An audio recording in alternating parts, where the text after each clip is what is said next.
at, the next thing we're going to look at is the NHVR portal permit library. So the last thing we're going to look at today, the permit library. Some of the benefits: you can view all linked cases from your permits. You can also submit, amend and renew applications directly linking it to your permit. And of course, the most important thing there, you have access anytime to any of your NHVR issued permits. So I'm just going to jump now into the demonstration of your permit library. So back into the training environment on my portal, I'm going to select on my home screen, so give me a complete fresh start from what we were previously working on. And now in the left side menu, I'm going to select on the permit library. So in your permit library here, you can see the search table functionality, which once again, you can apply filters on or customize the columns that you see here. But really, it's all about just selecting into the different permit and, of course, obtaining that PDF copy of your issued permit. Now here as well, unfortunately in my training environment, I don't actually have a PDF copy of my permit, so I'll just have to point out where you can go to get it. There's two main statuses to do with permits. There's permit issued, and if it was a permit issued status, here under issued document, you'll get a little PDF link that once you select, it will actually open up the latest version of that permit. But if it is permit being assessed, it means that there is still cases involved that are active or out with road managers or sitting with the regulator, and you don't actually have a permit yet.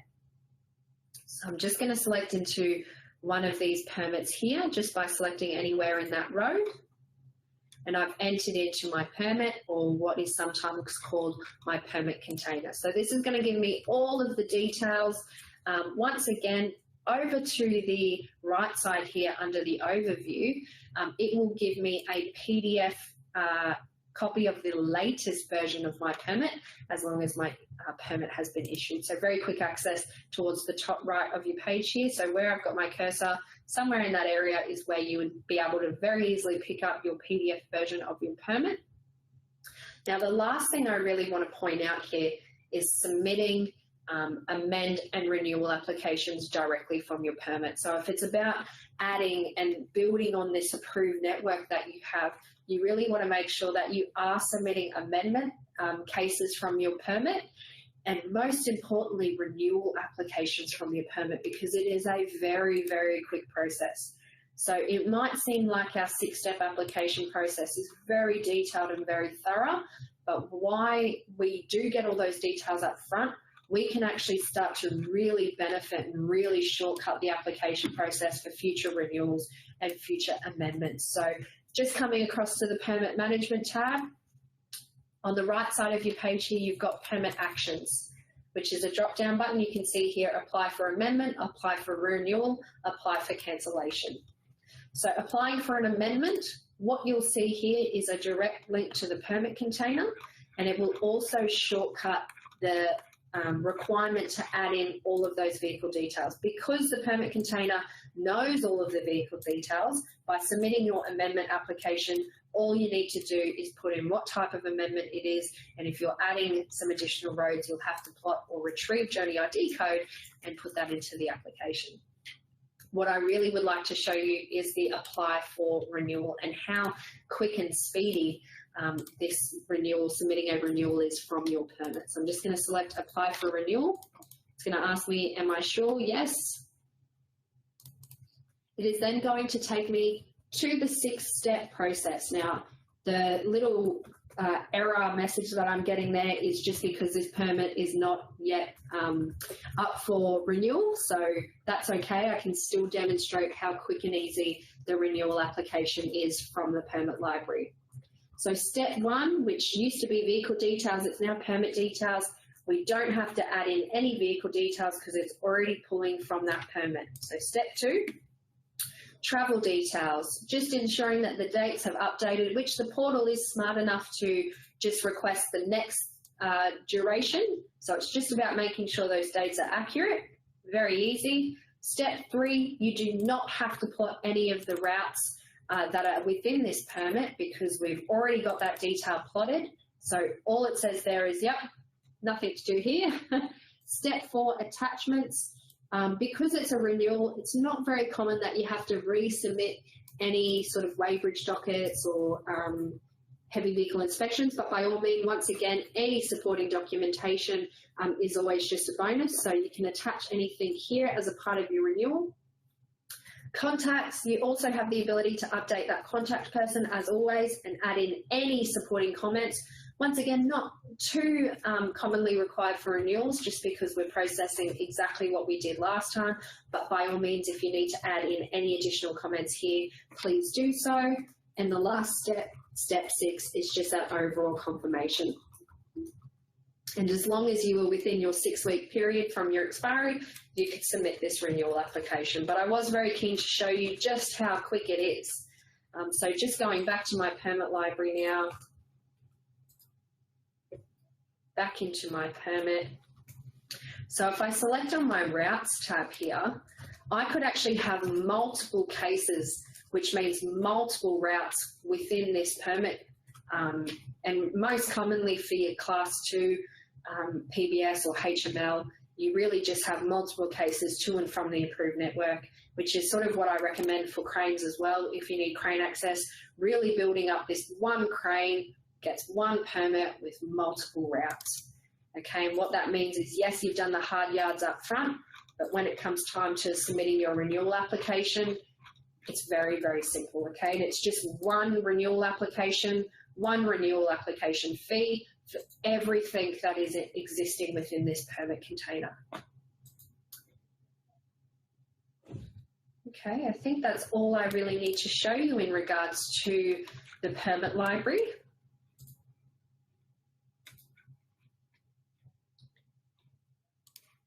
Okay, so we're now wrapping up this morning's session. By all means, please get through any last minute questions, type them through to Edith. Edith will stop me and we can run through those. If there's anything you believe that I've missed, please let me know and I'm more than happy to demonstrate that for you. I'll just turn our faces back on now. Okay, so you can see us again, so we can wrap up today's session. But I just wanted to talk about the additional and ongoing support that is access, that you do have access to as the customer at any time. Okay, so additional support, you do have that NHVR Portal Help Centre that has all of that self-help based material, so training material, previously recorded videos.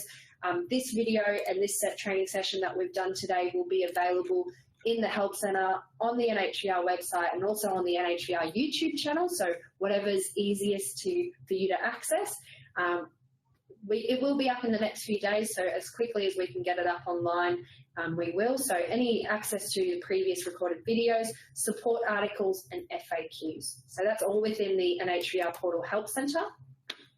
You can also call our hypercare team. So not many people actually know that we do have that designated team that sits within the NHVR Brisbane office that is purely there to answer and to assist you with all of your NHVR portal needs. So our hypercare team, so 1300 696 487. I've just put my own contact details there, so I am always more than happy to help. I'm more than happy to give you that advice and point you in the right direction for your applications if you have any dramas. So I've got my direct contact number there and also my direct email. So if you can't catch me via phone, please, I'm always contactable via email. So just shoot me a quick email. The last note I've just got there is the NHVR portal, as you could see way back at the start of today's session when I was giving sort of a bit of a history and a bit of a future as to where we're going. There is so much happening in regards to improvement and enhancements to the NHVR portal, and it's very good to keep up to date with any changes. So I've just got the next NHVR portal new features webinar. So it's not necessarily a training webinar like what me and Edith and the team do, but it's just about informing customers and road managers about the latest features to do with the NHVR portal. The next one there is the 15th of August 2019 at 11 a.m. So a webinar exactly like this one where they just demonstrate and discuss the new features. And all NHVR events that we do are always done through Eventbrite. Okay, so I do have the link there, but if you just search the National Heavy Vehicle Regulator Eventbrite page, you'll see all of the upcoming events, and you can register for anything that you think is applicable to yourself. So whether they're online events, we'll also be looking at doing some face-to-face training again, just with the Return of Delegations project, so definitely be aware of that over the upcoming months, so just something to be aware of. Is there any questions that have come through, Edith? No, not anymore. Okay, fantastic. So we might wrap up, but look, if you do have any questions in the future, please take down my direct contact details. I'm always more than happy to help. Quick phone call or a quick email. I'll most likely get back to you the same day, okay? So always happy to help no matter what it is. So if you do have any questions past today, just give me a call or shoot me an email. Okay, but I think that's it. So thank you very, very much for spending your morning with us and doing the NHVR Portal customer training. We look forward to hearing from you or hopefully seeing you in the future. Thank you. Thank you.